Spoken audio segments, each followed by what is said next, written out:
Tech ലോകത്തു നിന്നുള്ള വാർത്തകൾ. ഫ്ലിപ്കാർട്ടിന് പിന്നാലെ ഇരുചക്ര വാഹന വിൽപ്പനയുമായി ആമസോണും. റോയൽ എൻഫീൽഡ് ബൈക്കുകൾ ഇനി മുതൽ ആമസോൺ വഴിയും ഉപഭോക്താക്കൾക്ക് സ്വന്തമാക്കാം.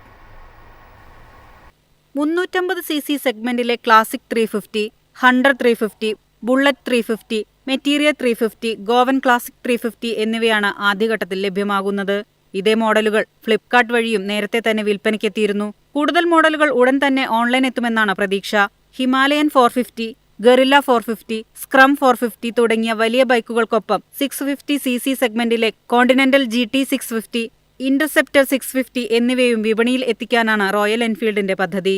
ആമസോൺ ഇന്ത്യയുടെ സഹായത്തോടെ വിൽപ്പന ആരംഭിക്കുന്ന ഈ ബൈക്കുകൾക്ക് ഫ്ലെക്സിബിൾ പേയ്മെന്റ് ഓപ്ഷനുകളും ലഭ്യമാണ്.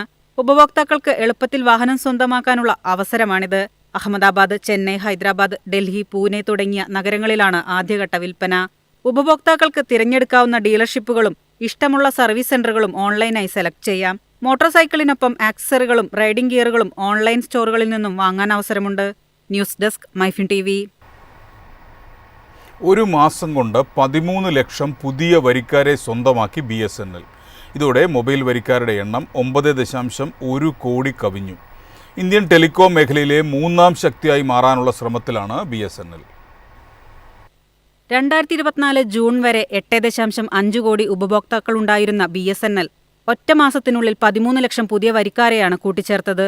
ഇതോടെ മൊബൈൽ വരിക്കാരുടെ എണ്ണം 9.1 കോടി കവിഞ്ഞു. രാജ്യത്തുടനീളം ഭാഗികമായി 4G സേവനങ്ങൾ ആരംഭിച്ചതും ഗ്രാമീണ വിപണിയിൽ പ്രത്യക്ഷമായ ഇടപെടലും ഈ മുന്നേറ്റത്തിന് ശക്തി പകർന്നുവെന്ന് കേന്ദ്ര ടെലികോം മന്ത്രി ജ്യോതിരാദിത്യ സിന്ധ്യ വ്യക്തമാക്കി. 2024 ജൂലൈയിൽ ജിയോ, എയർടെൽ, വോഡഫോൺ ഐഡിയ തുടങ്ങിയ സ്വകാര്യ കമ്പനികൾ താരിഫ് കൂട്ടിയതോടെയാണ് കുറവായ നിരക്കുകൾക്കായി ഉപഭോക്താക്കൾ വളരെയധികം എണ്ണം BSNLലേക്ക് മാറിയത്. സർക്കാർ ഉടമസ്ഥതയിലുള്ള BSNLന്റെ ഈ തിരിച്ചുവരവ് ഇന്ത്യയിലെ ടെലികോം രംഗത്ത് പുതിയ ചലനങ്ങൾക്ക് തുടക്കമാവുകയാണ്.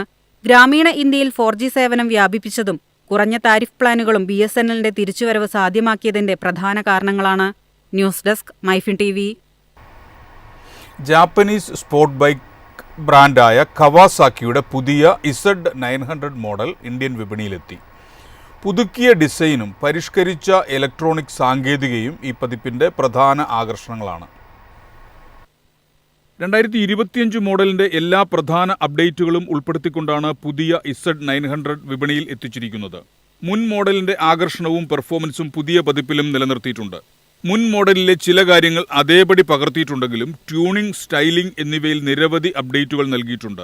9.99 ലക്ഷം രൂപ എക്സ് ഷോറൂം വിലയിലാണ് Z900ന്റെ 2026 പതിപ്പ് പുറത്തിറക്കിയിരിക്കുന്നത്. GST പരിഷ്കരണത്തിനു ശേഷം 350 cc കൂടുതൽ എഞ്ചിനുള്ള മോട്ടോർ സൈക്കിളുകളുടെ നികുതി നിരക്കുകൾ 31% നിന്ന് 40% വർദ്ധിപ്പിച്ചിട്ടുണ്ട്. ഇത് 9.52 ലക്ഷം രൂപയായിരുന്ന 2025 കവാസാക്കി Z900ന്റെ വില 10.18 ലക്ഷം രൂപയാക്കി ഉയർത്തി. എന്നാൽ കവാസാക്കിയുടെ ഇന്ത്യയിൽ ഏറ്റവും കൂടുതൽ വിറ്റഴിക്കപ്പെടുന്ന മോട്ടോർ സൈക്കിളിൽ ഒന്നാണ് Z900. അതിനാൽ 2026 മോഡലിന്റെ വില 10 ലക്ഷം രൂപയിൽ താഴെയായി നിലനിർത്താൻ വിൽപ്പന തന്ത്രത്തിന്റെ ഭാഗമായി കമ്പനി ശ്രമിച്ചിട്ടുണ്ട്. പുതിയ മോഡൽ അവതരിപ്പിച്ച് ഇന്ത്യൻ സ്പോർട്സ് ബൈക്ക് വിപണിയിൽ വീണ്ടും ശ്രദ്ധ നേടിയെടുക്കാനാണ് കവാസാക്കിയുടെ ശ്രമം. News desk, MyFin TV.